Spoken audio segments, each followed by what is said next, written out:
एक जंगल में दो शेर अपने अपने परिवार के साथ बहुत ज्यादा खुश रहते थे। लेकिन एक दिन उन दोनों शेरों के बीच में किसी वजह से बहुत ज्यादा झगड़ा हो गया था।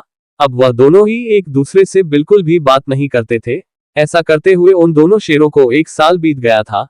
लेकिन इस बात से उन दोनों शेरों के परिवार बिल्कुल भी खुश नहीं थे, क्योंकि उन दोनों शेरों के बच्चे एक साथ खाना खाया करते थे और वे सभी एक साथ खेलते भी थे। लेकिन जब उन दोनों शेरों का झगड़ा हुआ था, तब से उनके परिवार का मिलना जुलना बिल्कुल बंद हो चुका था। दोनों शेरों को एक दूसरे से बात करने का बड़ा मन था, लेकिन उन्हें मौका नहीं मिल रहा था, क्योंकि वे दोनों बहुत ज्यादा जिद्दी और गुस्से वाले थे।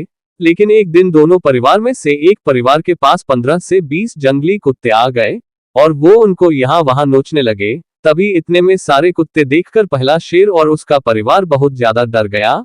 पहला शेर यह सोच रहा था कि शायद अब तो मेरा दोस्त भी मुझे बचाने नहीं आएगा।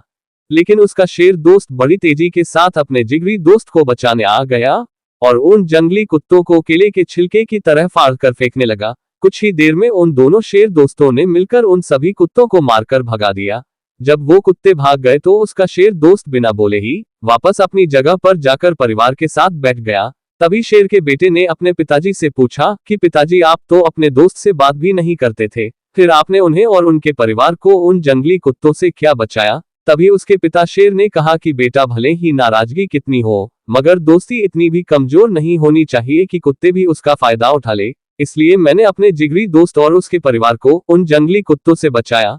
तभी दूसरे शेर ने अपने दोस्त की सारी बात सुन ली। उस शेर ने उसी समय अपने शेर दोस्त के पास जाकर उसका धन्यवाद किया और उनकी दोस्ती फिर से एक हो गई और उन दोनों शेरों का परिवार भी एक साथ ही मिलकर रहने लगा। इस कहानी से क्या सीखा आपने, कमेंट में जरूर बताएं।